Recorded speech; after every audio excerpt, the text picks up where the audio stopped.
se arrastran porque se quieren aprender de memoria resoluciones y cada caso es diferente. ¿Sí? Entonces, mi recomendación sería que más bien traten de resolver todo aquello que han encontrado ahorita de errores y tal vez podemos, inclusive yo puedo dar una apertura, por dar un ejemplo, hasta las 8 de la noche. Si hubiera alguna duda en inbox, puedo aclararla. ¿Y no nos puede dar así un simulacro de examen, por favor? No, porque tengo el temor de que ahorita lo que estoy viendo es que están todo el rato tendencia a la copia. Si hubiera habido una demostración de factor crítico y de pensamiento crítico, lo haría con mucho gusto. Pero hay una tendencia y dos que o sea, la única manera de hacerlo sería mediante un presencial, pero ya no tenemos opción. Sí, pero así si nos da un simulacro, cada uno va a resolver y incluso si hay copia ya depende de lo que están aprendiendo. Sí, y de pero no lo puedo hacer en virtual. Eso sí que no. Ni siquiera en presencial. Si ustedes se preguntan, si alguna vez lo hago, es en presencial. Ya está bien, ingeniero. En virtual no. O sea, no tengo la garantía de lo que están haciendo. Es que el problema es que yo estoy en contra de los exámenes, de las comercializaciones de examen. Si hago acá, se va a comercializar el examen y eso no quiero. ¿Y si solo nos envía y nosotros... No, ese es el problema. O sea, pues te digo, la única manera es presencial. Ok, ¿No está ven? bien. No hay opciones ahorita. O sea, yo les estoy dando las preguntas de examen. O sea, es más que suficiente. O sea, saben que va a entrar. A ver, pues vamos a repasar. ¿Qué cosas van a entrar en el examen? Van a entrar, o sea, conocer bien cuál es el concepto del qué, del cómo, del para quién. El para quién, cuando se te pregunta, tienes que determinar. Este es el simulacro de examen, eso se los puedo dar ahorita. Les puedo decir lo que va a entrar, ¿no ven? El qué, el cómo, el para quién, o sea, cliente objetivo, mercado y ámbito geográfico compone el para quién. El por qué, propuestas de valor. Expectativa, propuesta de valor. Sobre todo se pide propuesta de valor, más que la expectativa de las partes interesadas. Partes interesadas claves, propietario, clientes, trabajadores o personal y sociedad. Tanto en misión como en visión. Cultura, diferenciación entre filosofía y valores, cuál es el concepto de valor, cuál es el concepto de filosofía, cuáles son los artefactos, ¿no ven? Mapa de procesos, todo lo que es el enfoque proveedor-cliente y el enfoque cliente-cliente, construcción de la misión de un proceso que compone el qué y el para qué de un proceso. El qué viene del enfoque proveedor-cliente que transforma y el para qué, cómo satisfacemos al cliente. Mira, te estoy dando más que un banco de preguntas, son todas las preguntas que se hacen y entonces tienes que determinar. Después, cuando determinas un proceso, ¿no ven? Determinas, obviamente, procesos proveedores, procesos clientes, con pesos armado a la misión. En base a la misión se determinan factores críticos. Los factores críticos tienen que definir con indicadores. Los factores críticos tienen que ver si es eficacia, es el logro de objetivos, mira desde los ojos del cliente, si es eficiencia, son los costos. ¿No ven? Y luego de eso tenemos que duro y blando. Blando es de percepción. Cuando preguntas la opinión del proceso cliente o algo, se llaman indicadores blandos, son de percepción. Y duros cuando tenemos un indicador, una relación, una fórmula que nos permita de alguna manera tener una relación de un numerador sobre denominador cuantificable. Puede haber indicadores también no siempre de ese estilo, como los de valor agregado o algo que en realidad es la salida menos la entrada. ¿Sí? ¿Qué se va a preguntar en el examen? Probablemente, en el caso se te va a dar información, se te va a pedir que evalúes unos indicadores, ¿no ve? Se te va a dar posiblemente 2 gestiones, 2 bimestres, 2 meses, como hemos puesto algunos de los ejemplos, ¿no ve? Y vamos a detectar ahí el sistema de control de uno de los indicadores, ¿no ve? En el sistema de control tienes que saber qué es un objetivo de control, qué es un objeto de control, ¿Qué es el sistema de detección? Que incluye el qué, cómo, cuándo, dónde y quién. El comparador, que son los rangos de aceptabilidad, limitado y no aceptable. Y el activador, que son sistemáticas de análisis. ¿No ven? Eso entra como pregunta y les he dicho que puede ser dos de los 5 elementos del sistema de control en base a un indicador. De los indicadores tienes que aprender a evaluar y concluir sobre el indicador. ¿Cómo concluyes? En base a los sistemas de comparación. Y tiene cada indicador en su sistema de control, que en los casos se te explica. Se te dice, se ha determinado como sistema de control, o se ha determinado que la aceptabilidad está en este rango, o sea, te dan datos como para que puedas concluir. Luego de eso, tienes que evaluar un factor crítico. Eso es en función de varios indicadores, de 2 o más, ver si ese factor crítico es aceptable, limitado o no aceptable. Después te da lo mismo que hemos trabajado. Por eso todo lo que hemos hecho ha sido todo lo que se necesita para tener un análisis interno. Y eso es lo que se necesita en un examen. O sea, el examen es validación de todos los trabajos colaborativos que han hecho. Entonces, ¿qué es lo siguiente que tenían que haber hecho? Es decir, evaluar un proceso. Para eso hemos hecho una simulación del ejemplo en la que ustedes, cada uno de esos, habían concluido sobre la productividad del proceso, ¿se acuerdan? A ver cómo se concluye, han concluido, cosa que, por ejemplo, en las propuestas que no, o en los grupos que he analizado, uno de ellos no hizo esa conclusión sobre los procesos. ¿No ves? La productividad del proceso, de acuerdo a parámetros si es aceptable, limitado o no aceptable, y la composición de la deficiencia. Para calcular el impacto en el sistema, se hacen los grados de influencia. En base a los grados de influencia se construye la matriz, que es ahorita lo que vamos a repasar, de acuerdo a pedido de sus compañeras, de Danitza, y luego de la matriz se concluye la productividad del sistema, de acuerdo a parámetros de la empresa, y la composición, que tiene que ver con influencia dinámica, influencia estática, ¿no ve? Proceso más limitante, proceso más limitado. En temas de examen, esa pregunta no necesariamente va a construir una matriz porque no va a haber tiempo, pero se te puede pedir cuánto contribuye a la deficiencia causada de este proceso, de la principal deficiencia o principal debilidad, a la influencia dinámica del sistema, ¿no ve? O a la influencia estática del sistema, y se te va a dar el dato. Te va a decir que la influencia dinámica es 60, la estática debe ser 40. Entonces tienes que calcular la contribución. O, digamos, cuánto contribuye a la influencia estática, si es que hay alguna deficiencia que tiene que ver con la influencia estática. Y ese es todo el examen. Y esas son todas las preguntas. Más de eso no hay, y no hay preguntas rebuscadas, ni preguntas trampa, no existe. Y si tienes alguna duda, ahí me lo preguntas también. ¿Alguna duda, pregunta sobre eso? Aparte de la matriz, que la vamos a repasar un poquito. Lo que no te olvides es que las conclusiones son importantes. Tú no me puedes reclamar que si has hecho todos los cálculos bien, no has concluido o solo has dicho que la productividad de la empresa es aceptable, no es una conclusión completa, no vale la respuesta. Las respuestas en un proceso tienen que incluir los 3 elementos que hemos dicho. En las otras hay que concluir si el factor crítico es aceptable, limitado, no aceptable, y la causa. No se olviden, la causa es importante. Una de las preguntas claves es análisis de proceso. Análisis de procesos normalmente te va a decir de la principal debilidad que tienes que poner. De todo el análisis que has hecho, ¿cuál ha sido la debilidad que te salió no aceptable, la más crítica? Esa debilidad, ¿cuál es la causa? Que de seguro es posible analizarla. Y la consecuencia, ¿cómo te afecta a dónde? A la visión, si es un análisis ya de sistema, y si es un análisis de un proceso, a la misión de la empresa. ¿No? Y eso entonces tenemos que tener claro las propuestas de valor, tenemos que tener claro qué es el qué, el cómo, el diferenciador y el para quién, para entender dónde estamos afectando. Esta pregunta sí es bien importante.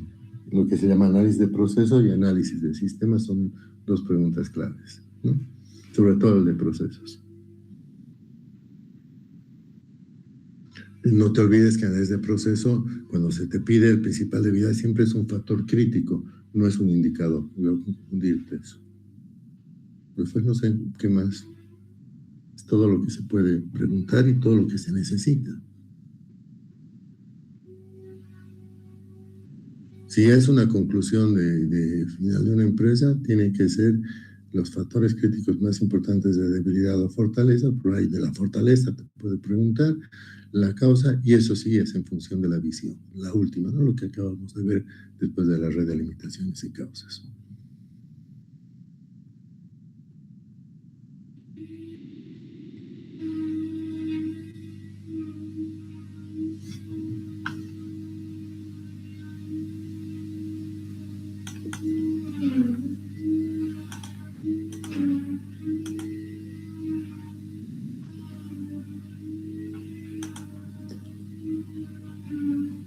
Vamos a ver las dudas sobre la matriz. ¿Hay dudas sobre los grados de influencia? Creo que no, ¿verdad? Estos son los grados de influencia que se hallan en el proceso de dirección, estos son los que se hallan en el proceso de finanzas y así sucesivamente. Lo que creo que hay dudas es cómo se calcula la influencia limitante entrante y la saliente. La influencia limitante entrante es la que está entrando al sistema. En este caso, el proceso 2 está afectando al proceso 1, está entrando al sistema. Esta es la influencia limitante entrante. Esta es la estática, porque el proceso 1 está limitando al propio proceso 1. Entonces, ¿qué es lo que esto no entra ni sale? Esta sí está entrando. Esta se llama influencia limitante entrante. Lo mismo acá. A ver, veamos. Esta está dentro del sistema, porque es el proceso 2 limita al propio proceso 2. ¿Qué está entrando? El proceso 3 en 667. ¿Sí? Si quisiéramos saber cuánto contribuye a la dinámica esto, es este 667 sobre 60. ¿Por qué? Porque tenemos, o sea, es como si estuviéramos viendo esto, pero la suma de ambos. ¿Verdad? Ok. ¿Qué más? Lo mismo acá. Influencia limitante entrante, este está dentro del sistema, es estática, esta contribuye a la estática, digamos.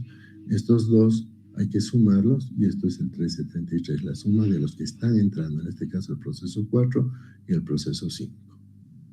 En este caso, por ejemplo, no hay ninguna influencia estática, pero hay una influencia entrante del proceso 1 y del proceso 5, suman 20, son dos procesos.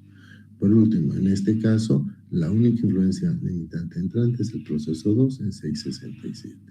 La saliente es al revés. Viendo las columnas, nosotros vemos la influencia limitante saliente es, en este caso, digamos lo que está saliendo, este no entra ni sale porque es el propio proceso, pero esto está saliendo, es decir que el proceso 1 está afectando al proceso 4, está actuando como proceso limitante en 10. Veamos el proceso 2. El proceso 2 afecta al proceso 1 en 373 y en 667 al proceso 5. La suma de estos dos me da 20. Esto no, porque está dentro del propio proceso. Entonces la saliente es esto. ¿Qué está saliendo del proceso 3? Está saliendo hacia el proceso 2, 667. Ese 667 es el que se representa acá. ¿Qué está saliendo del proceso 4? 667 al proceso 3, esto es lo que se representa. ¿Qué está saliendo del proceso 5? Al proceso 3, 666 y al proceso 4, 10. Este no, porque es al propio proceso. Entonces, 10 más 666 es 1666. Habiendo eso hecho, yo puedo sumar. Sobre todo, esto es lo que más me interesa, porque estos son los que contribuyen a la dinámica. Suma 60. Pero como es algo que es una red de limitaciones y causas, las que entran también deben sumar 60. Es una forma de comprobar que en ambos hemos hecho con el mismo criterio. Pero es sobre estas que se basan los procesos más limitantes y los que afectan la influencia dinámica. Quiero saber cuánto es la estática. La suma de la diagonal me da 40. La suma de ambos debe dar 100. ¿No ve? Y no sé qué más. Eso es todo lo que podría aclarar, Danisa. No sé si alguna duda tuvieras. Gracias.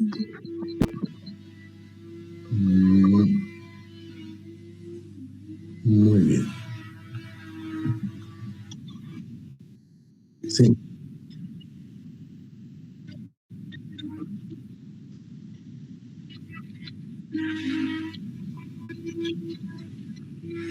No, el 60 es la suma del saliente y del entrante.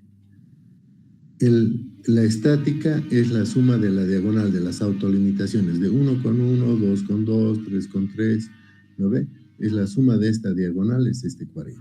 La suma de ambos da el 100% de deficiencia.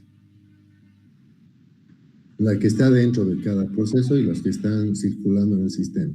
La circulante es la que hemos hecho la suma de la influencia limitante saliente, ¿sí? O entrante. Y las que se autolimitan, que son estas de acá, hemos hecho la suma de la diagonal y la suma de ambos es el 100% de la deficiencia del sistema.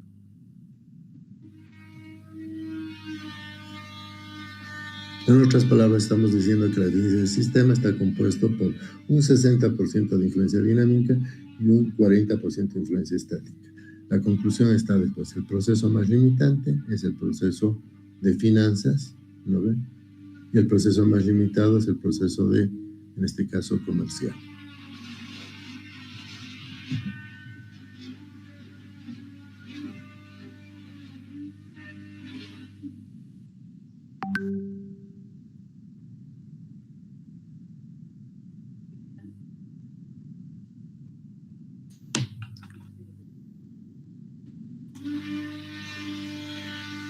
Bien.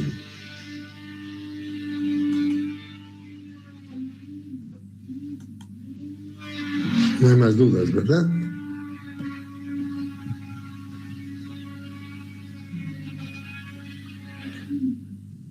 Bien, para mañana tienen que completar solo el TC7 a manera de estudiar, es decir, análisis de recursividad y la conclusión final de fortalezas y debilidades. Con eso les va un poquito a permitir reestudiar los análisis de procesos, las productividades, todo lo que tienen que saber, los sistemas de control, todo eso sería bueno que hagan una buena revisión. Solo revisando yo creo que les va a ir muy bien, si es que entendieron todo esto que nos retroalimentaba.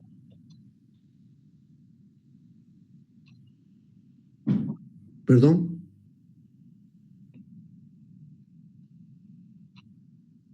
No estoy entendiendo. O sea, todo lo que ya les he retroalimentado es para que lo estudien, ¿no ve? Tomando como muestra los dos grupos que hemos visto. Ahora vamos a avanzar un poco para que mañana más bien hagamos todo el ajuste que sea necesario ya en base a ver la participación de todos ustedes en los conceptos también, porque ahorita es una retroalimentación monólogo, ¿no? Entonces, eso es lo que digo. No entendí la pregunta.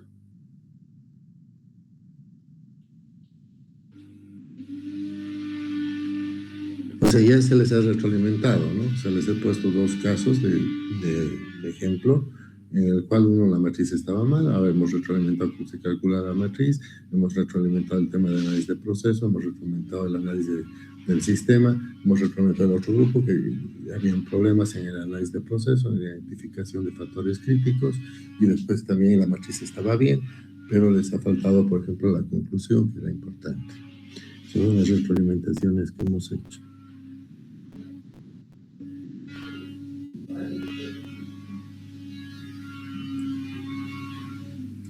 ¿Está bien? Bueno. ¿Sí?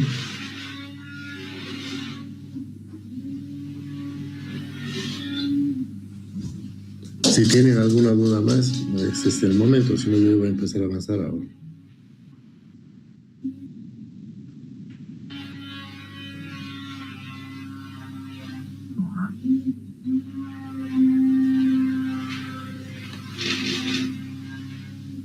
Lo que ustedes tienen que hacer es obviamente analizar sus grupos, eso después les di los 10 minutos, para que analizaran las dudas que tuvieran para que yo les retroalimente. Si no sé si esa era la pregunta, justamente les he dado el tiempo para que revisen entre ustedes si había alguna duda más para que yo se las ponga. Creo que eso es lo que ha hecho Danisa y las otras personas al preguntar, ¿no? Esa era la idea del espacio que les di hace un rato, que revisen si hay alguna cosa más que no está clara, ¿no?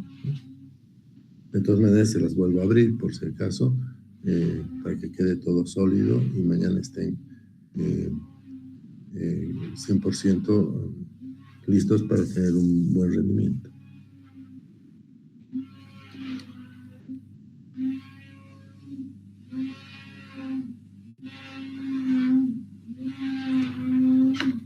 Bien. Anuncio importante para mañana. Un ratito.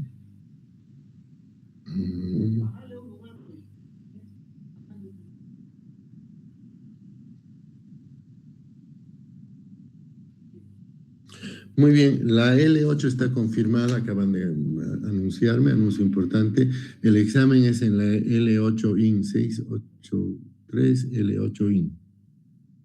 ¿Sí? ¿Todos se ubican dónde es el aula?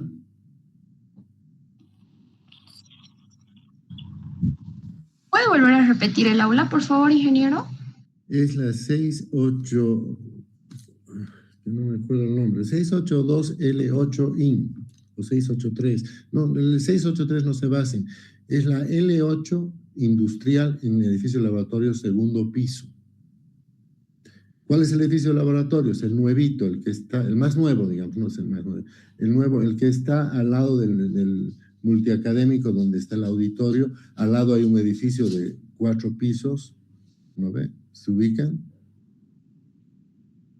¿Es por donde dicen Batex, si no estoy mal, o estoy mal? No, eso es otra cosa. No, a ver, ¿pasan clases en el multiacadémico, sí o no? Creo ahí he visto a Leticia, todos los docentes de sistemas están ahí.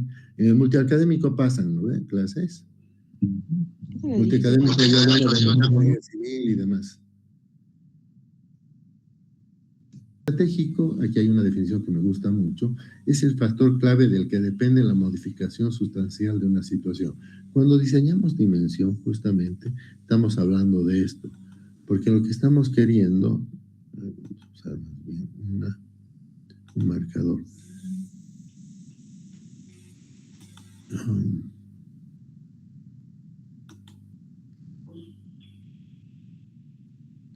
Lo que estamos queriendo es que exista este salto cualitativo, este delta, ¿no ve? De una situación presente a una situación futura. Por eso dice modificación sustancial de una situación. No necesariamente es ventas. A veces puede ser costos también, un salto cualitativo de reducción de costos, de optimización, pero que amerite un esfuerzo. ¿Qué es lo importante de una ideación estratégica? Que amerita un esfuerzo mayor de lo normal. Requiere un trabajo complejo e integral de los procesos para lograr ese cambio, ya sea optimizando y mejorando la capacidad productiva y los costos, o aumentando ventas e impactando a nuevos segmentos de mercado. Y eso es lo importante que tenemos que tomar en cuenta cuando diseñamos el futuro, que lo estratégico va a ser un factor sustancial para lograr ese futuro diseñado. Bien. Entonces, la estrategia está vinculada a los objetivos de largo plazo y, como dice, lo decisivo de la estrategia está sobre todo en alterar el futuro y no predecirlo. ¿Sí? Lo importante es que si no somos capaces de hacer estos cambios, como ahorita, como llamémosles, como ustedes están actuando como asesores de la empresa, si no son capaces la empresa de alterar su propio futuro, difícilmente va a poder hacerlo. Por eso es importante trabajar esta idea de un cambio sustancial. Los pilares en que se apoya la gestión estratégica están en un equilibrio entre que los cambios se ejecutan siempre y cuando manejemos la cultura empresarial, la cultura organizacional, o sea, que las personas tengan las actitudes y aptitudes, es decir, la formación necesaria, los procesos estén controlados y la estrategia esté bien identificada. Entonces, la estrategia, la integración de la estrategia con las personas y los procesos claramente controlados nos permite hacer un cambio. ¿Sí? Bien. Hay 4 enfoques de planeación como punto de partida que tenemos que tomar en cuenta cuando manejamos una gestión a futuro. Tenemos que partir por dónde está yendo la empresa hasta el momento. Lo que nos vamos a encontrar normalmente es que las empresas planifican en base al pasado. Normalmente se fijan cómo ha sido antes para proyectar el futuro, ¿no? Entonces, esa planificación en base a los comportamientos anteriores se llama proyección reactiva o viendo el espejo retrovisor. ¿Qué pasó antes? ¿No ve? Esa es una de las planeaciones que más deberíamos cambiar, porque todo el rato se están fijando solo en los resultados que fueron antes, ¿no? Hay una que también es muy contradictoria a la gestión estratégica, que se llama la inactiva. La inactiva se basa en que la gente se deja llevar por todo lo que pasa en el entorno. Entonces, es como seguir la moda sin tener realmente un contexto si eso se aplica o no a la empresa. Oye, dicen que va a haber inflación, ya, a mí me afecta, de repente no te afecta. Que dicen que, qué sé yo, a todo el mundo le ha afectado el bloqueo, a mí también me ha afectado. Entonces, la inactiva es cuando me dejo llevar por las políticas macro, por las situaciones variables macro, que para algunas empresas les afecta y otras son beneficios, y a veces me dejo contagiar por lo que dicen. Ese se llama inactiva, cuando sigo a nivel de lo que dice la corriente. Eso ha pasado muchas veces con empresas. Por ejemplo, yo tengo un dato bien interesante, que es una entrevista de periódico, se lo puedo decir así, de una empresa cementera, ¿no? O sea, pasó que cuando en el momento que sube Evo Morales, todas las empresas estaban obviamente con expectativa de qué iba a pasar, porque aparentemente se iba a disminuir mucho la inversión y todo, entonces la gente no estaba queriendo avanzar, digamos, en su gestión estratégica de futuro. Y justamente hay un anuncio que hace el gobierno de Evo Morales. No estoy hablando de política, estoy hablando de situación histórica. El gobierno de Morales hace un anuncio de, creo que a los meses, o 6, 7, 8 meses de gestión, de que va a invertir, no me acuerdo la cifra, pero era una cifra muy grande en construcción de viviendas, carreteras, en todo lo que es necesidades de cemento. Y dice que va a ser una inversión, llamémosle, muy alta del gobierno. Gran parte de su directriz inicial era la inversión en infraestructura, en vivienda y carreteras, ¿no? Inclusive todo lo que son obras civiles. Entonces, esto es lo que anunció el gobierno, pese a que el contexto era que el gobierno va a desincentivar la inversión y no sé qué, que el otro qué. Entonces, una periodista muy avesada de esas nos dice, oye, les preguntaré qué están haciendo las cementeras, porque esto es como un punto interesante. O sea, este gobierno va a invertir y va a necesitar cemento. Y le preguntan, por ejemplo, a Sobos, a Francesa, al Puente, y todas ellas ya estaban anticipándose, viendo que esta era la señal del gobierno. Muchos de ellos ya habían estado viendo formas de ampliar su producción, o sea, lo que estratégicamente significa anticiparse, ¿no? Otras un poco más lentas, como Cobose, que dijo que estaba un poquito viendo o sea, que se llevaba a su plan, que su plan estaba como a 3 años iba a ampliar, o sea, no se estaba moviendo, digamos, conforme lo que estaban dando las señales del gobierno, o sea, cuando debería acelerar esa estrategia, pero digamos, tenía también una previsión de crecimiento. Pero había una empresa en Santa Cruz que le preguntan, una cementera, y cuando él le dicen, ¿y qué va a hacer? Y él dice, no voy a hacer nada hasta que salga la constituyente. En paralelo, había toda una lucha por la nueva constitución, que es la que ya conocemos, y la empresa no quiso hacer nada, esa se llama inactiva, hasta saber qué pasa con la constituyente. ¿Qué pasó con esta empresa? Al tener esta planificación inactiva de seguir la corriente, porque todo el mundo estaba con miedo a lo que iba a pasar en la nueva constitución del país, lo que ha hecho esta empresa es perder mercado, porque todo el resto ha ido avanzando, ha ido atendiendo las demandas del gobierno, ¿no ve? Como les digo, inclusive, no me acuerdo si Sobos empezó hasta a importar cemento de otro lugar para satisfacer las demandas y requerimientos, y esta empresa se quedó estática. Cuando la empresa decidió, cuando vio que ya funcionó el tema de la constituyente y podía invertir, porque eran capitales, inclusive algunos brasileños, creo, en esta empresa, muy tarde, porque ya el mercado estaba en otro comportamiento. Y eso se llama inactiva, que a veces me dejo llevar por los impulsos que otras empresas están. Evidentemente, de repente, para otros sectores era muy contraproducente la política del gobierno, pero para este sector de la construcción era uno de los mejores gobiernos, digamos, en cuanto a políticas de, digamos, de inversión en obras civiles. Entonces, esa es la inactiva, cuando me dejo llevar y no estoy viendo las señales que mi propio mercado o mi propia empresa me está dando, ¿sí? La preactiva es la que acaban de hacer ustedes en el TC1, es decir, me preparo al futuro en base a las variables y las tendencias de las variables del mercado, de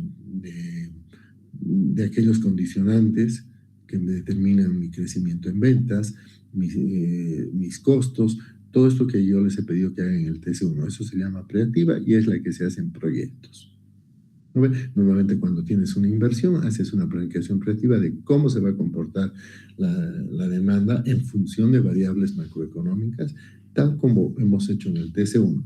Si no lo has corregido, este es el momento porque después te va a faltar tiempo.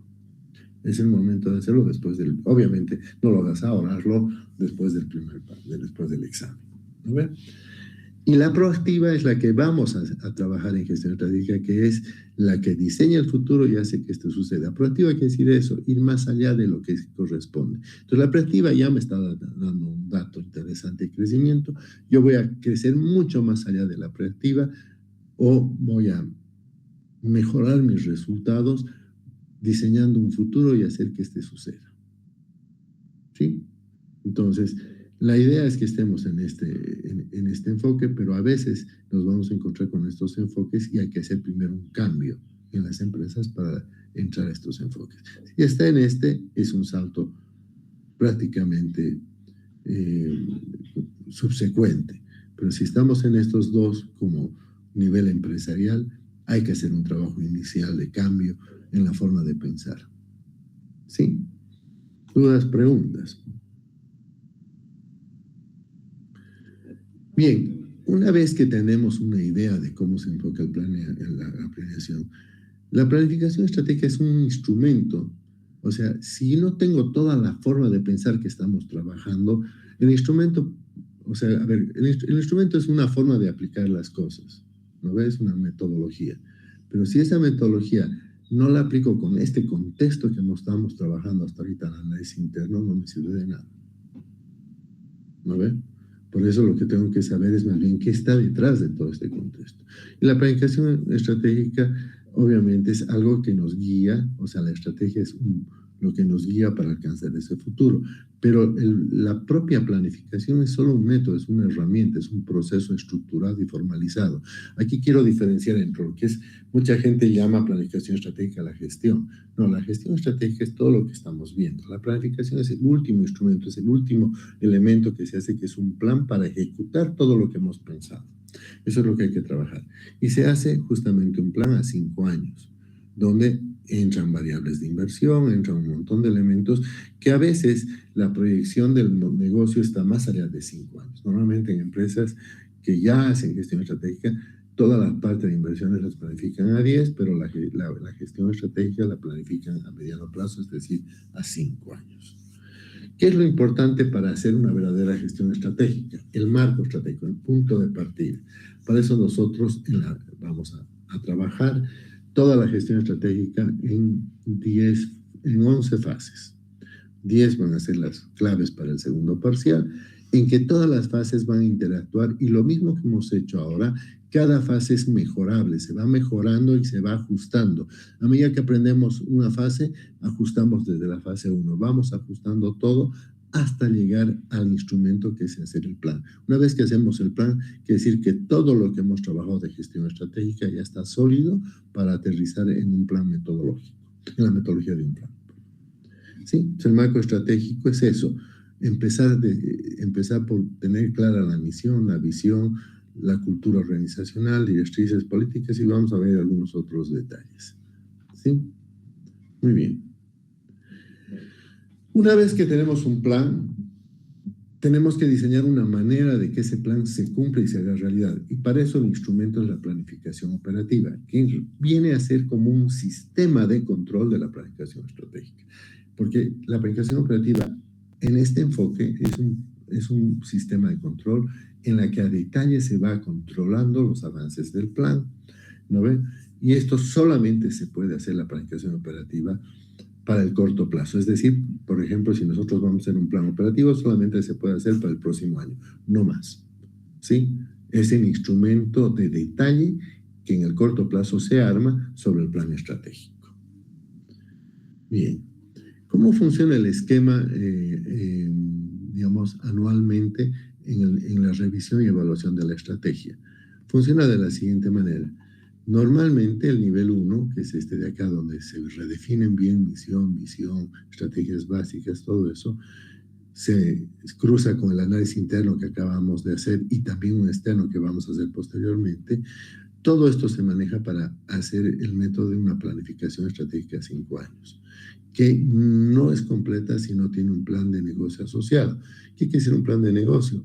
Pues es decir, viendo los impactos de ese plan, los costos o presupuestos que necesitamos para hacer, y todo eso nos va a permitir tener el nivel 1, que normalmente se lo empieza justamente en esta época. En julio, agosto es cuando se hace esto en las empresas.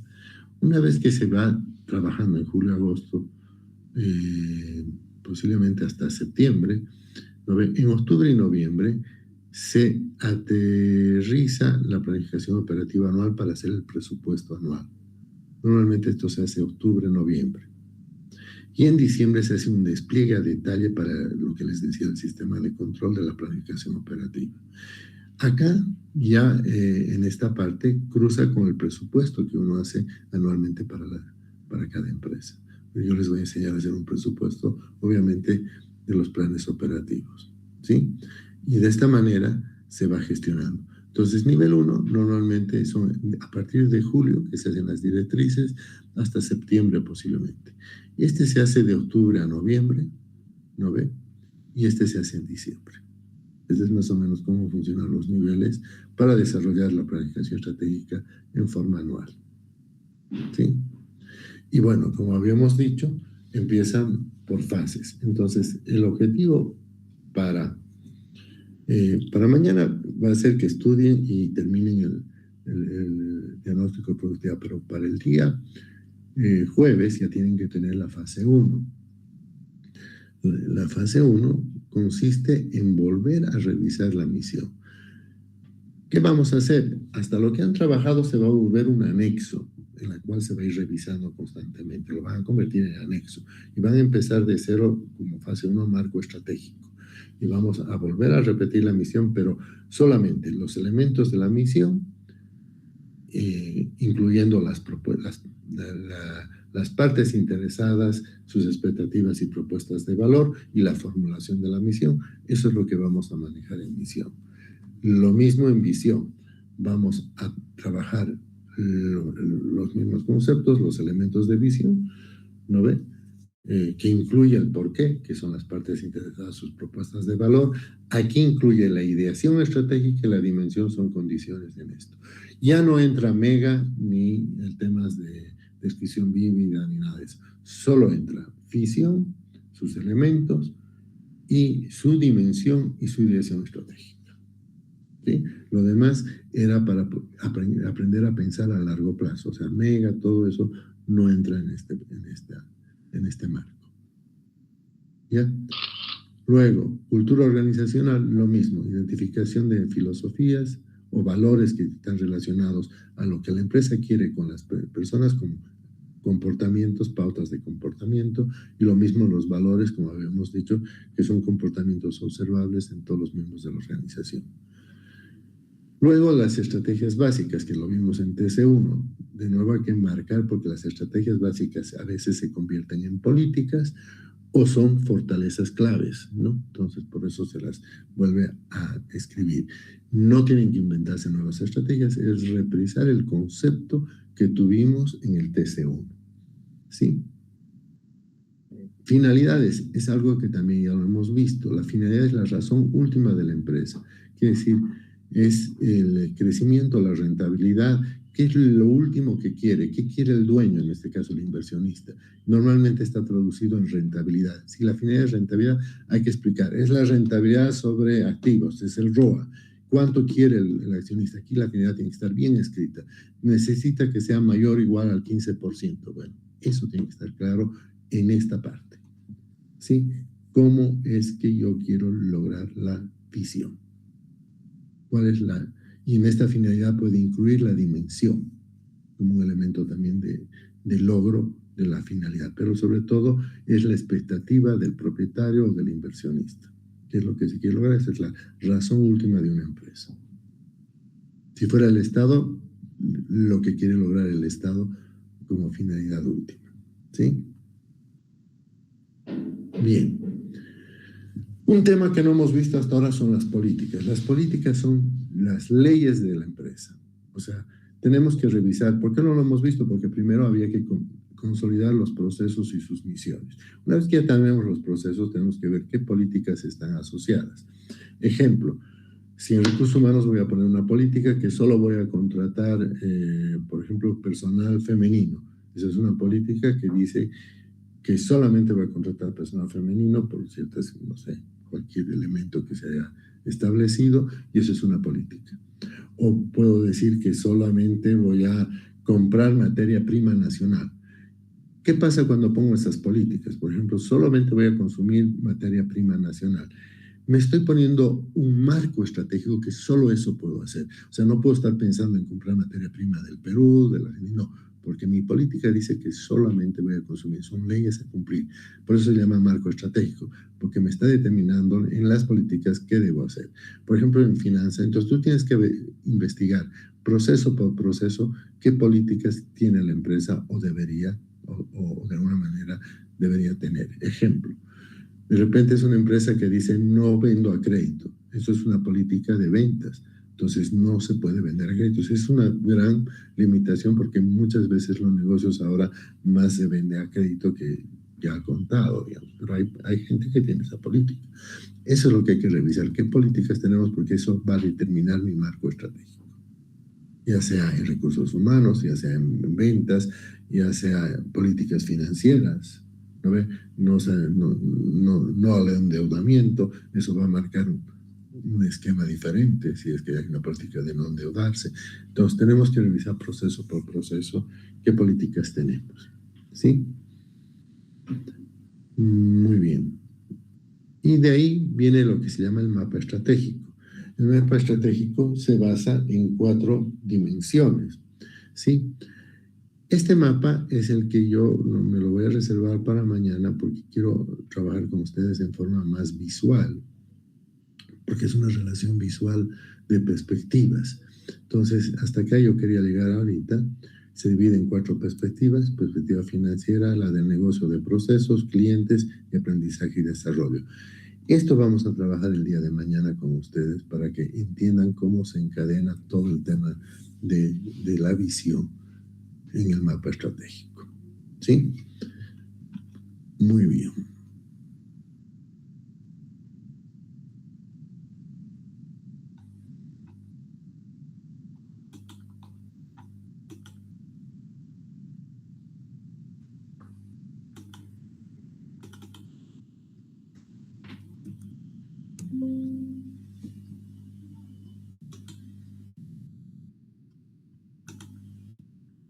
Bien, hasta acá quería llegar en la fase 1. Mañana vamos a revisar, como decíamos, el resto de los grupos, cómo les está yendo en la última parte, que es ya la parte de productividad de empresa. Y luego de eso vamos a avanzar esta parte del mapa estratégico en forma presencial para que se entienda bien cómo funciona. Entonces no se olviden que después del examen continuamos clases. Tienen que llevar sus laptops, por favor, para que revisemos. Recomendación, en sus laptops los tengan bajado, no se confíen en la internet, no funciona, tarda mucho y tenemos que ser muy dinámicos para optimizar el tiempo, ¿sí? Entonces ya tenganlo bajado su último trabajo, es decir, incluyendo lo último que hemos visto, ¿no? Josué,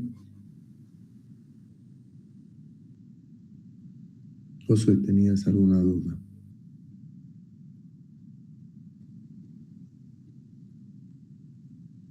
Disculpe, Inge, se me fue el dedo. Ah, ya, no es duda. Muy bien, entonces con esto yo cerraría por hoy, para que más bien tengan tiempo de estudiar, de empezar. En todo caso,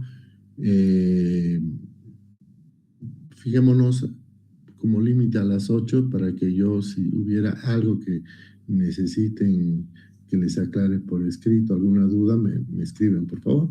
Y yo voy a ver a las 8. Si no veo ningún mensaje, ya no voy a volver a entrar hasta el día siguiente. ¿Sí? ¿Estamos de acuerdo con eso? Sí, hasta las 8, si hay dudas, me escriben, por favor. Inge, perdón, ¿estará conectado otra vez a las 8 acá en Meet o cómo? No. A las 8 voy a volver a entrar al que se llama al correo institucional para ver si han surgido dudas de ustedes. ¿Sí? Ah, vale, está bien. Gracias, Inge. De tal manera, es que de por ahí no surge ninguna, entonces no tiene sentido citarlos a todos, pero si hay algún grupo que tiene alguna duda, voy a inmediatamente aclararla. Si es algo que es importante para todos los grupos, la respuesta la haré global. Es más, si ustedes quieren una duda que aclare al resto, pues háganlo también global, no personal, pero si fuera así muy puntual del grupo, pues también se las voy a responder.